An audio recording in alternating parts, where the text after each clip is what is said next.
Eunice, I was very inspired by what you had to say, and so I have questions, because I'm coming on facing that myself, and I want to stay where I'm at. And I wonder, you said there's obstacles to people doing that. What are they, and how can we move to overcome them? It's on, okay.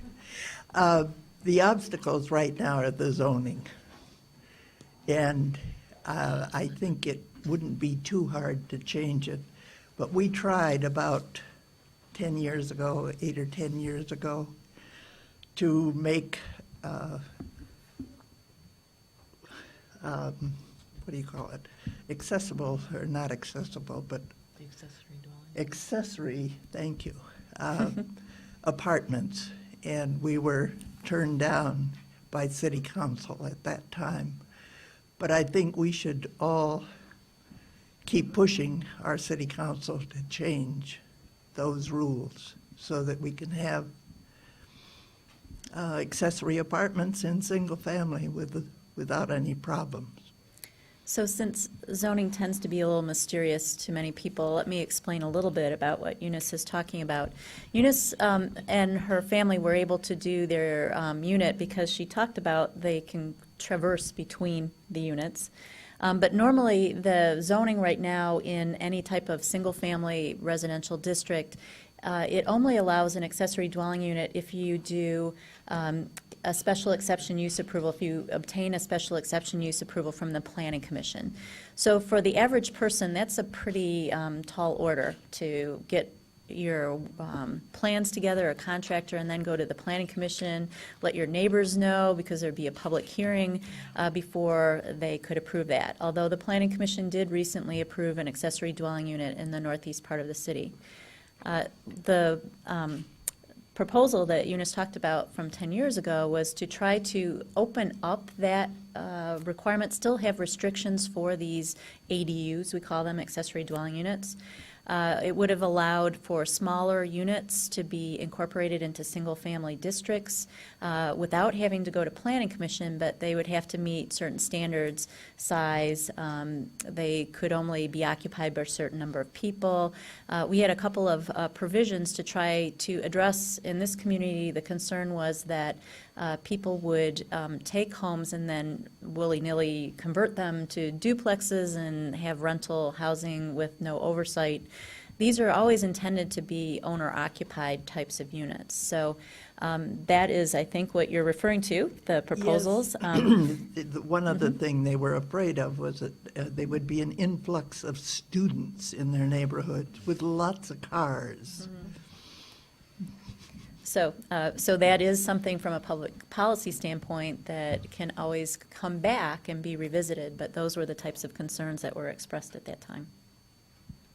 Next question, please. Wendy, I'm wondering, you gave some great facts and figures earlier. I'm wondering, do you have any of those posted online, or are they available in handout form? The breakdown of the age of the community and how it's aging and those different shifts? We don't at the city, but the best resource is SEMCOG, the Southeast Michigan Council of Governments.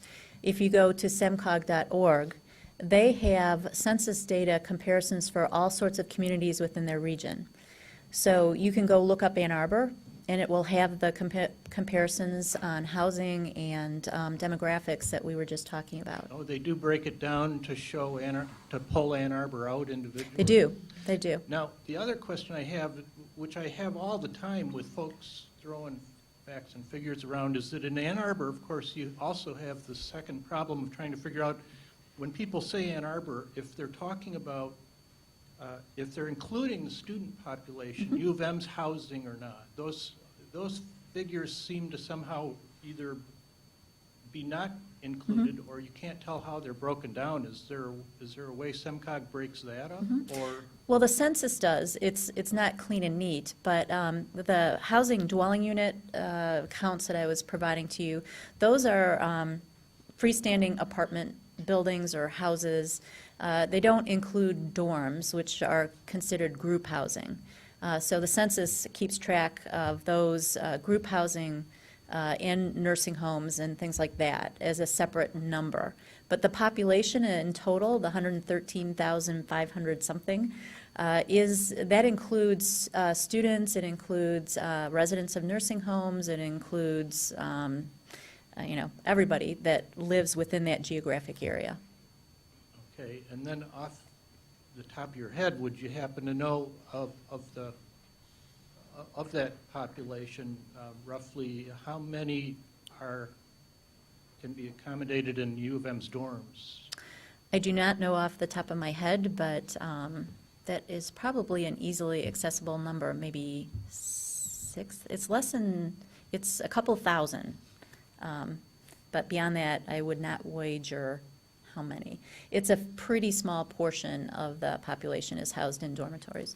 Yeah, those numbers all feed back into the loop when you're trying to figure out some of the questions that occur. For example, when people are talking about building these new buildings downtown, and they throw around the term of them being student housing or focused on the student market. It's hard to determine just how much need there is if you don't have those numbers. How much is being taken up by the dorms and how much Right, well, the slack there university enrollment has increased gradually over time, but it hasn't been the same type of jump that they had in the 1960s. So, as I mentioned earlier, as the number of dwelling units are increased, or housing units within the city, our population is remaining stable. So there tends to be, even as we add, this kind of dispersion of the population, and that's one of the things that, we think there's probably a lot of capacity out there to house people within the city. Well, and that feeds back into the point Eunice was addressing and yourself about the balance. How do you get at this question of the accessory apartments? And so many people at that time, as I remember, you're right. A lot of the fight against the accessory apartments was based on the homeowners in the neighborhood having a fear that it was a stealth amendment to the planning, that it would be taken advantage of by the people who would convert them to student rentals and other bugaboo's. Well, let me turn to the people. panel and see if they have any insight into this, and I don't know if any of you want to. Well, just to wrap up, the point I wanted to make is that if you can demonstrate there's enough housing for students, then it helps defuse some of the argument that they're going to be moving off campus into the neighborhoods that are more farther afield, where these accessory apartments might be more popular for other folks. Mm-hmm. If the numbers don't work in your favor, then people get scared. But if they do, if there's sufficient housing for the students near campus, it may turn out that helps defuse that argument. Mm-hmm. Good point. Yeah, anyone want to tackle that? Okay. Yes. So I'm Caroline Gry with the Ann Arbor Center for Independent Living, and I know most of you that are up there, and of course worked a lot with Wendy on different issues in the community. My question and concern is that we are continuing to do two segments where we say we've got aging and we've got disability, and we've got to figure out how to bring us both together, because we're all aging and we're all going to have disability at some point between birth and death. It's going to happen. It's just as part of the statistics and economics. And right now, the aging population is choosing to come to Ann Arbor because of all of our wonderful features. Well, guess what? So is the disability community. And even though we had 16,000 people leave Ann Arbor during all of the economic crisis that was going on, none of our 16,000 people with disabilities left. When I say none, I might be off a few numbers here or there on that. But people with disabilities, like the seniors, want to stay where they are in the comforts of their home and the comforts of their environment.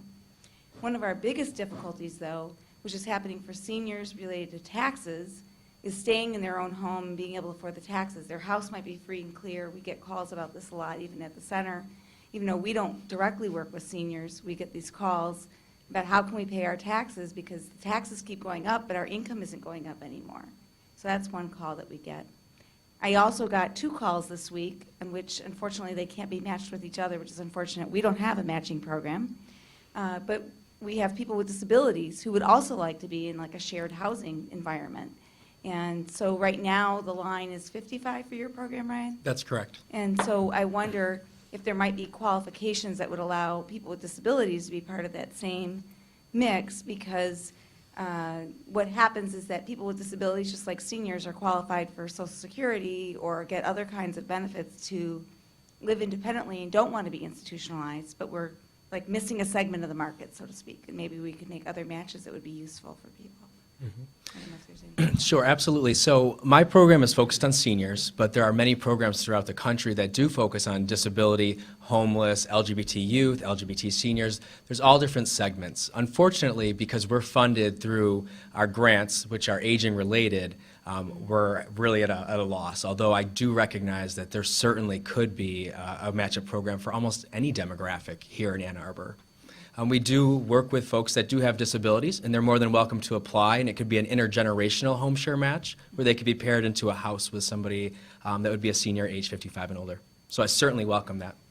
I wonder that might also be something just to look at further, is that just as we have individuals who are qualified for SSI or SSDI and Medicare who aren't seniors, they fall under the same track of the same programs. Maybe there's a loophole that we can help find together. Perhaps, to help absolutely, people. we should So that's talk. another option. And I definitely think that the experience that Eunice has is wonderful, and that we can all learn from your experiences. And thank you for being so vocal about your experiences. And also thank you to, I'm sorry, I forgot Karen from AARP, because I know that you also do a lot of things. And Steve, the CIL, would like to be in touch with you as well, because there are people with disabilities who need another resource, and we try to just offer the resources to people. That we don't tell people who to go to or where to purchase their items.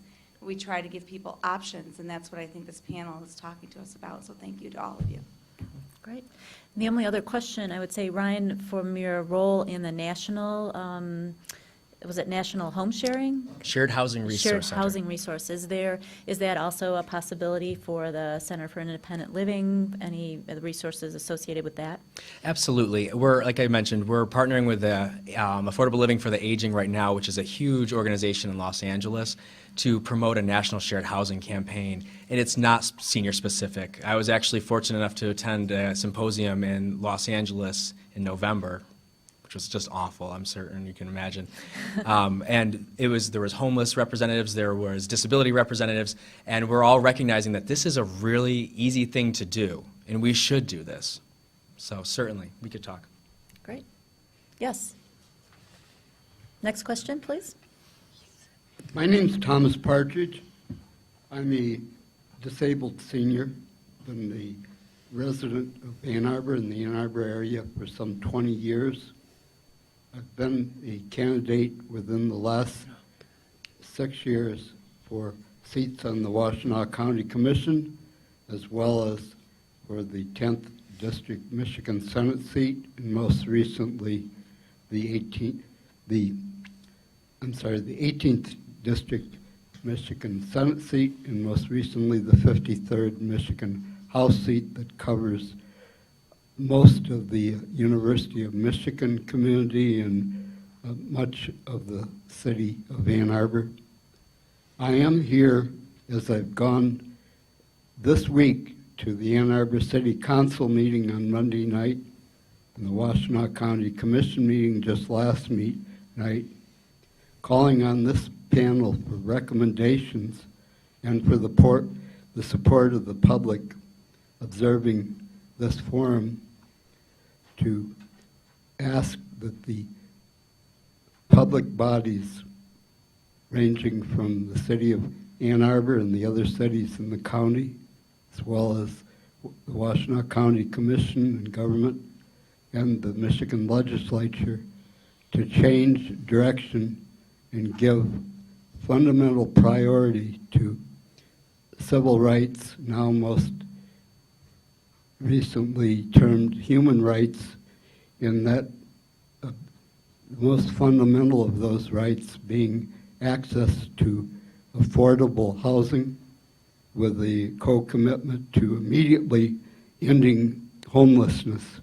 Mr. Partridge, because we have a limit on time, do you have a specific question that we can pose to Yes, our? well, I'm getting my Great, question. thank you. My question is, what are the recommendations of this panel to bring about affordable housing for seniors and disabled persons? Thank you. Not only the city, but the entire county and state. Thank you. Great, thank you. Who wants to start? Well, at the Housing Bureau for Seniors, we participate in a lot of different community collaboratives, and one of them is the Washtenaw Housing Alliance, which has a blueprint to end homelessness. They certainly recognize the need for affordable housing throughout the city and the county, and they are doing their best to make that happen. It certainly isn't coming fast enough. It does need to happen. And as a contractor, that's a hard topic to answer. We're primarily driven by the consumer. So affordable housing doesn't always necessarily mean barrier-free or aging in place. It's all kind of driven by the consumer. Thoughts from AARP, some of the things that you are doing statewide related to affordability?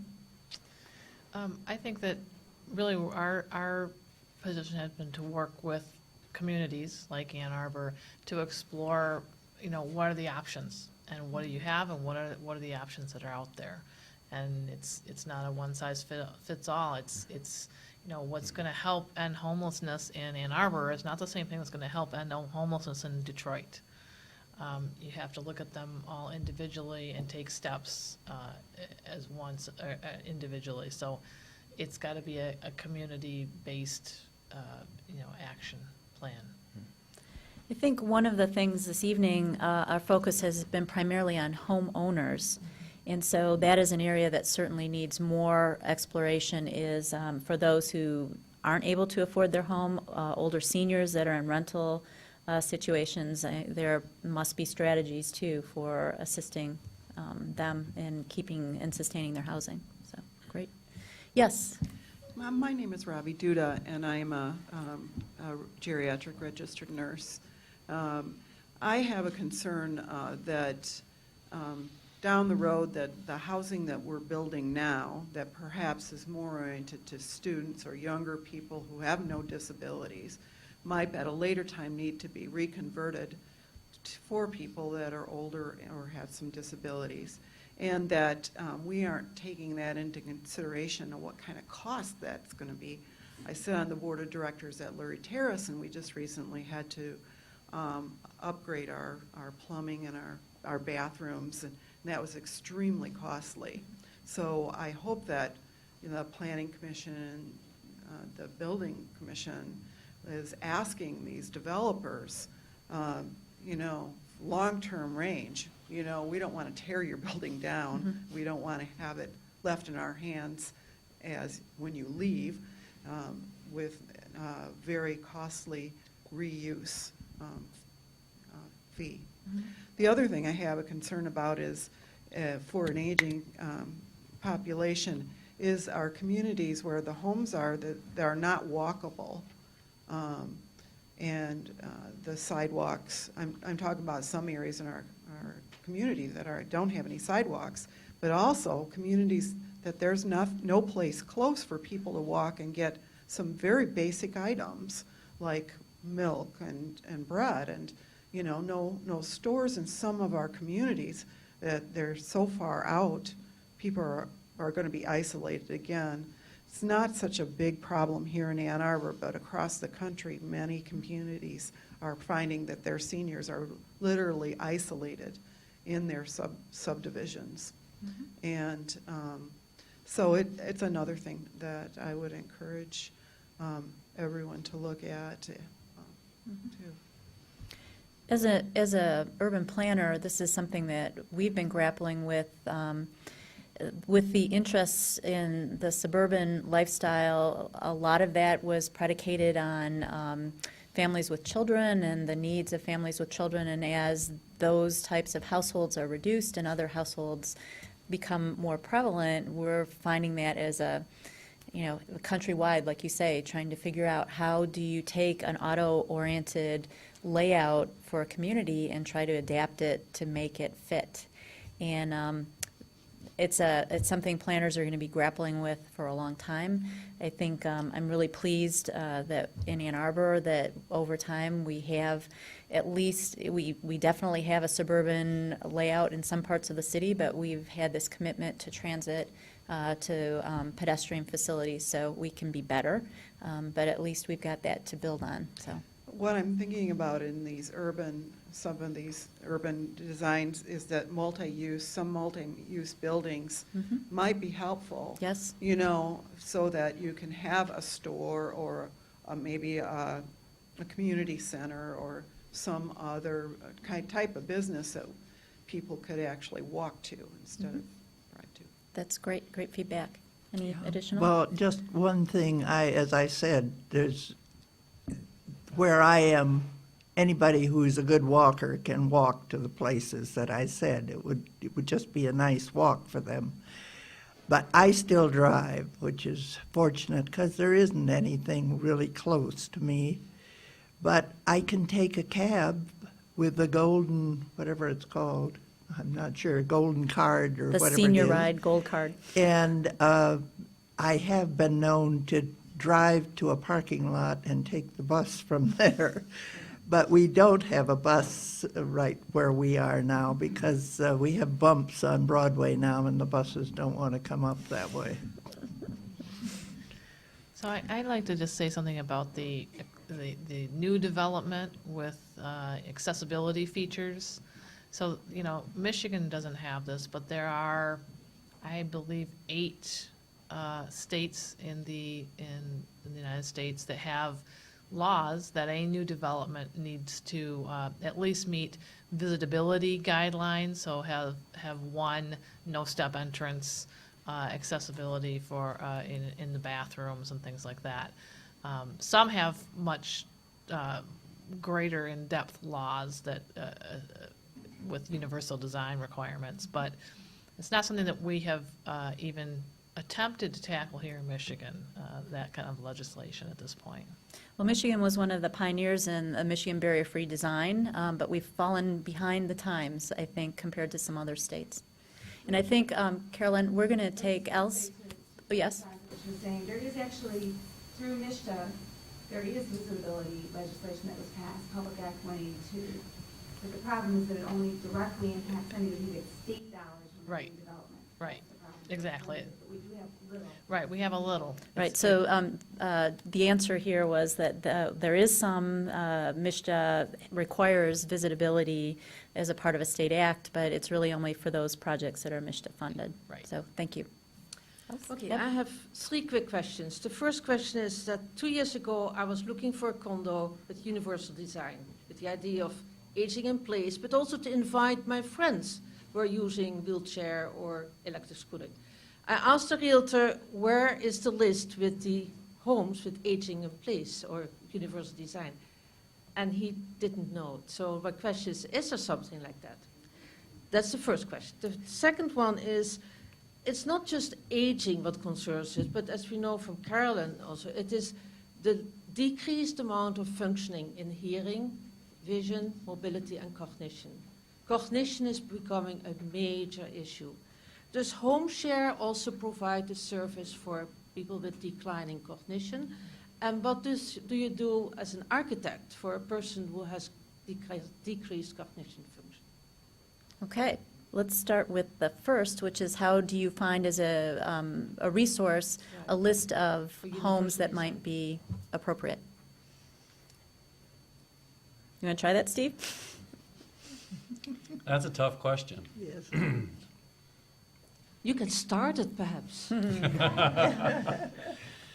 I would, I mean, if I were to look at that, I would probably poll a number of realtors that I know and ask them for what they have in regards to a list of properties that fit your criteria. I mean, that's, the job of a realtor is essentially to market your home if you're on the selling end of the spectrum. If you're on the buying end of the spectrum, they're looking for stuff that meets your criteria, right? So if Realtor A doesn't have the answer, then maybe it's a different realtor that has the answer, or a different realtor organization.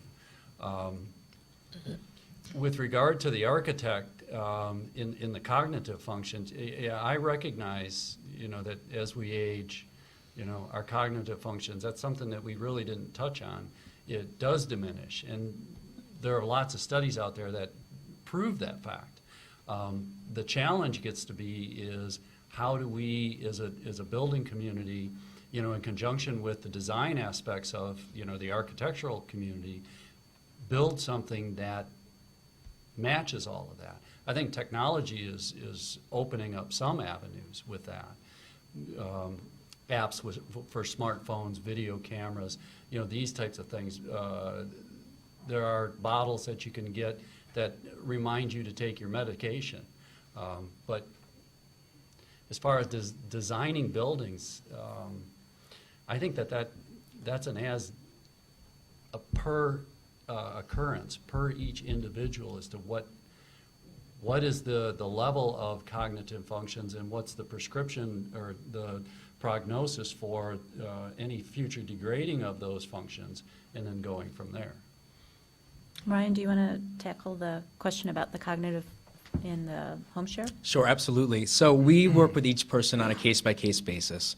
And we have had very successful HomeShare placements where there has been declining cognition, and we have had very challenging ones as well. So again, dependent on prognosis, it may be something that might be beneficial, it may be something that might be very detrimental at the same time. So again, it's a case-by-case basis, and we do look at all the factors when assessing our clients.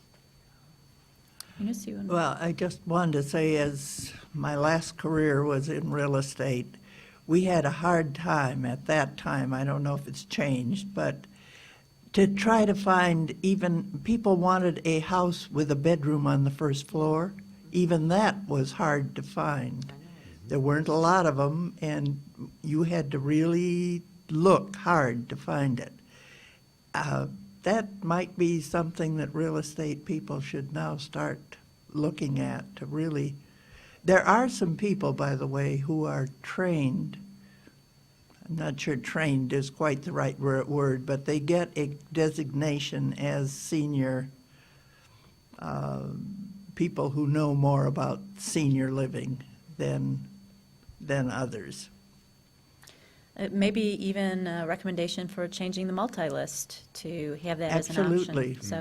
So I think I appreciate if we unfortunately have to end this session so that we can be closed up by the time the library closes up. So thank you so much for coming this evening. We have one more forum that's in April. Jamie, what's the date on that? Okay.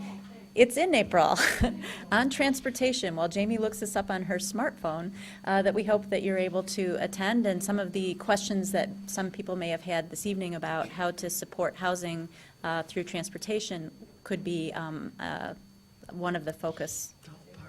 It's April 18th.